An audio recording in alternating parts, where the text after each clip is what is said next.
안녕하세요. 일꾼 B팀 고은 형제입니다. 먼저 간증의 기회를 주신 하나님께 감사드립니다. 저는 건축학과를 졸업했고 지금은 해양건축이라는 건축 설계 회사에서 근무하고 있습니다. 영국 건축 전문지에서 세계 건축 설계사 순위를 1위부터 100위까지 매겼는데요.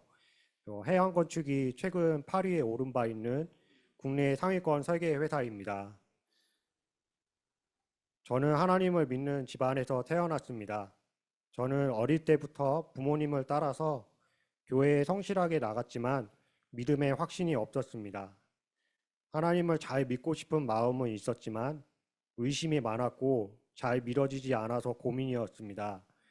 대학 시절 때 믿음의 문제를 해결하고자 성경을 통독하기도 했고 하나님을 직접 볼 수 있게 해달라고 기도하기도 했습니다. 또 하나님께서 이런 저의 마음을 아셨는지 하나님을 잘 배울 수 있고 믿음을 키울 수 있는 내비게이터 교재를 만나게 되었고 또 내비게이터와 함께하며 믿음 성장하고 많은 축복들을 누렸습니다. 그중 두 가지를 나누고자 합니다. 첫째는 구원의 확신을 얻고 평안을 누리게 된 것입니다. 그동안 저에게 하나님은 완전하시고 거룩하시며 한편으로는 심판하시는 하나님으로 두려운 분이었습니다. 나는 믿음이 약한데 나 같은 사람이 구원받을 자격이 있을까? 여러 번 고민했던 것 같습니다. 죄의식이 들 때마다 하나님이 두려웠고 나에게서 멀리 계신 분 같다는 생각이 들었습니다. 또 증거는 이것이니 하나님이 우리에게 영생을 주신 것과 이 생명이 그의 아들 안에 있는 그것이니라. 아들이 있는 자에게는 생명이 있고 하나님의 아들이 없는 자에게는 생명이 없느니라. 내가 하나님의 아들의 이름을 믿는 너희에게 이것을 쓰는 것은 너희로 하여금 너희에게 영생이 있음을 알게 하려 함이라. 요한일서 5장 11절에서 13절. 구원의 확신에 대해서 처음 성경 공부할 때 이 말씀으로 확신을 갖게 되어서 너무 감사가 되었습니다. 하나님께서 말씀으로 하나님의 아들을 믿는 자는 영생을 가졌다고 하셨습니다. 예수님을 믿는 것 외에는 다른 아무 조건이 없습니다. 또한 하나님은 약속하신 것을 반드시 지키시는 신실하신 분임을 생각할 때 또 구원에 대한 확신을 가질 수 있었습니다. 나의 믿음의 수준이나 상태, 또 죄를 얼마나 지었느냐에 상관없이 하나님의 은혜로 구원을 주셨다는 것을 말씀으로 알게 해주셔서 감사가 되었습니다. 또 하나님의 사랑을 알아가게 되면서 또 마음의 평화를 누리고 자존감도 높아질 수 있었습니다. 저는 어렸을 때부터 내성적인 성격으로 사람들과 만나는 일에 스트레스를 받고 두려워했습니다. 2살 때 크게 앓은 뒤 후유증으로 청력이 나빠졌는데 의사소통에 어려움이 있었습니다. 사람들 앞에서 긴장하고 말을 잘 못했는데 또 이런 자신을 비하하고 부정적으로 생각했습니다. 또 사람들이 나를 어떻게 생각할까? 저에 대한 사람들의 말과 태도, 행동에 예민하게 받아들였고 또 대인관계를 어려워했으며 외로움을 많이 느꼈습니다. 또 학업을 마치고 직장 생활을 시작했을 때 앞으로 살아갈 날에 대해 고민이 많았습니다. 또 두려움이 없어지고 평안했으면 정말 행복하겠다 생각했습니다. 문제를 해결하기 위해 나름 노력을 많이 했습니다. 스피치 학원을 다니면 사람들 앞에서 담대할 수 있고 말도 잘할 수 있다고 해서 찾아가기도 했습니다.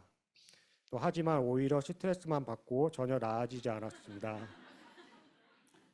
이 상황에서 벗어나고 싶어서 매일 밤마다 하나님께 기도했습니다.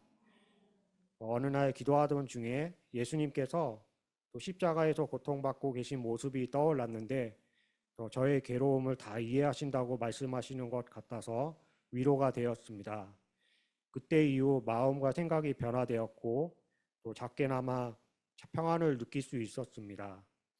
그리고 훗날에 내비게이터에 와서 예수님의 십자가 사랑을 더욱 깨달아가면서 나 자신의 부족한 모습을 용납하고 진정한 평안을 누리게 되었습니다. 우리가 아직 죄인 되었을 때에 그리스도께서 우리를 위하여 죽으심으로 하나님께서 우리에게 대한 자기의 사랑을 확증하셨느니라. 로마서 5장 8절. 예수님께서 저를 대신해서 십자가에서 죽으심으로 저의 죄를 용서받을 수 있게 되었고 이를 통해서 하나님께서 나를 사랑하심을 보여주셨다는 것이 너무나 감사가 되었습니다.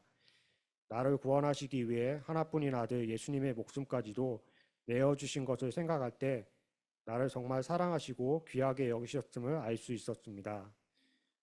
또한 선교사님의 여러 메시지를 통해 하나님의 자녀의 신분이 얼마나 큰 축복이고 특권임을 알게 되었고 확신 가운데 자존감을 회복할 수 있었습니다. 둘째는 말씀과 기도로 주님과의 교제를 통해 성품이 변화해 가는 것입니다. 저는 유순한 성격이고 다른 사람과 특별히 부딪히는 일이 많지 않았지만 화가 한 번 나면 흥분해서 버럭하는 성격이었습니다. 또 경건의 시간을 시작한 지 얼마 안 되었을 때입니다. 잠언으로 경건의 시간을 하고 있었는데 잠언에서는 분노에 대한 말씀이 많이 있습니다. 말씀을 통해서 분노를 다스리는 것이 중요하다는 교훈을 얻을 수 있었습니다. 노하기를 더디하는 자는 용사보다 낫고 마음을 다스리는 자는 성을 빼앗는 자보다 나으니라. 잠언 16장 32절. 성을 빼앗는 것은 정말 어려운 일인데 마음을 다스리는 것이 더 어렵고 그만큼 중요한 것임을 알려주셨습니다. 당시에 카타르 어느 도시에 건물을 설계하는 프로젝트를 하고 있었습니다. 팀에서 제가 맡은 업무는 협력업체와 협업하면서 구조 설계하는 것이었습니다. 협력업체는 터키에 있는 회사였고 저는 그 회사의 실무자와 영어로 메일과 메신저로 주고받으면서 일했습니다. 그런데 저와 그 사람 둘 다 영어 실력이 좋지 못해서 소통하는 데 어려움이 있었고 또 일의 진행 속도가 더디었습니다. 더군다나 협력업체에게 대안을 제시하면 안 된다고만 얘기하고 또 해결 방법을 내지 못하는 등 또 비협조적이어서 힘들었습니다. 팀 내에서 디자인을 담당하는 A 책임이 있었는데 그 책임에게 이런 상황을 설명해 주었습니다. 그는 저를 못마땅하게 여겼고 나중에 팀 전체 회의를 할 때 팀원들 앞에서 제가 일을 제대로 못하기 때문에 프로젝트가 진행이 잘 안 된다고 쏘아붙였습니다. 저는 억울한 마음이 들고 팀원들이 있는 데서 공개적으로 질타하는 것에 대해 화가 났습니다. 보통 같으면 화를 참지 못하고 저도 상대방에게 소리쳤을 텐데 그날 아침에 경건의 시간에 했던 잠언 말씀이 떠올랐습니다. 그래서 화를 참고 협력업체와 협업하는 데 어려움이 있다고 해명하는 데 집중했습니다. 그 회의가 끝나고 나서 제대로 맞받아치지 못하고 겨우 변명만 한 것 같아서 부끄럽고 속상했습니다. 업무를 끝내고 퇴근하려고 하는데 또 A 책임이 와서 회의 때 나쁘게 말해서 미안하다고 사과했습니다. 자기가 성격이 급해서 그런 것이니 이해해달라고 했습니다. 제가 사과를 요구한 것도 아닌데 먼저 와서 사과할 줄을 생각도 못했었습니다. 또 회의 때 저를 노려보면서 쏘아붙이던 그 사람과 같은 사람이 맞나 싶을 정도로 다른 모습이어서 다소 당혹스럽기도 했습니다. 그 뒤로 A 책임과 좋은 관계 속에서 함께 일할 수 있었습니다. 만약에 분노를 다스리지 못하고 맞서 싸웠다면 또 관계가 나빠지고 팀워크에 문제가 있었을 것입니다. 또 곤혹스러운 일을 당했지만 또 말씀대로 따르니 대인관계도 좋아지고 즐겁게 일을 할 수 있었습니다. 아내와의 관계에 있어서도 성품의 변화가 없었더라면 좋은 관계를 갖기 힘들었을 것입니다. 제가 성품이 부족한 면이 많이 있다 보니 신혼 초 이후 또 때때로 갈등이 있었던 것 같습니다. 또 아내는 중대병원에서 약사로 근무하는데 주말이나 휴일에 당직 근무가 자주 있었고 또 당직 근무 후에 피곤하거나 힘든데도 불구하고 또 남편이 저에게 밥도 차려주고 여러 가지 필요한 것들을 잘 챙겨주었습니다.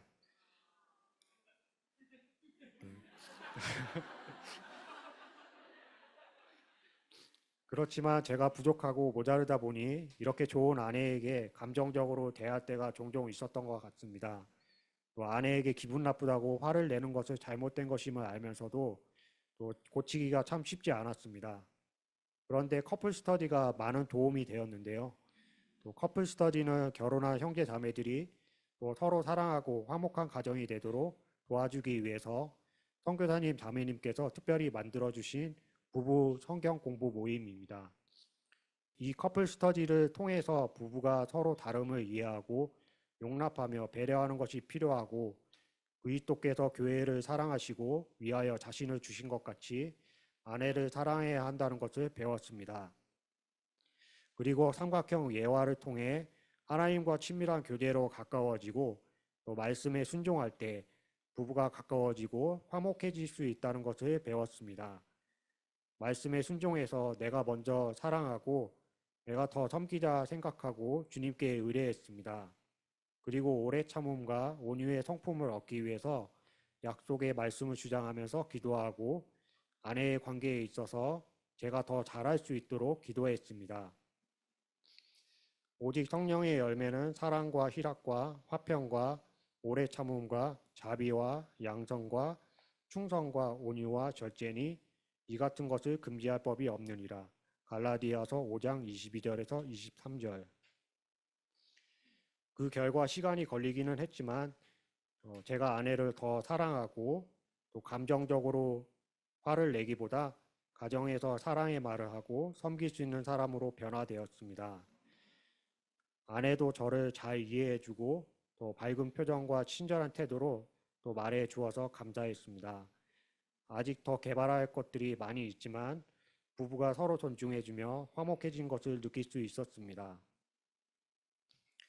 또 감사한 일은 제가 있는 직장에서 다른 사람에게 관심을 갖고 복음을 전해준 것입니다.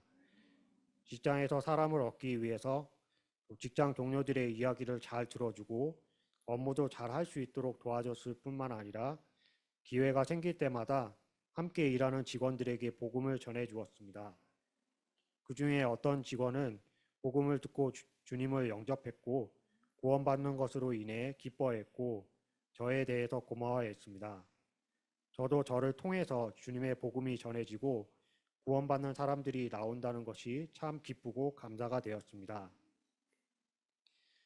제가 교대권에서 함께 하면서 또 믿음이 자라고 평안을 누리며 또 성품이 변화될 수 있도록 또 도와주신 또 하나님과 또 선교사님, 자매님, 형제 자매들께 감사드립니다. 기도 부탁드릴 것은 제가 계속해서 믿음 성장하고 제가 있는 곳에서 제자 삼는 사람이 되며 열매 맺도록 기도 부탁드립니다. 감사합니다.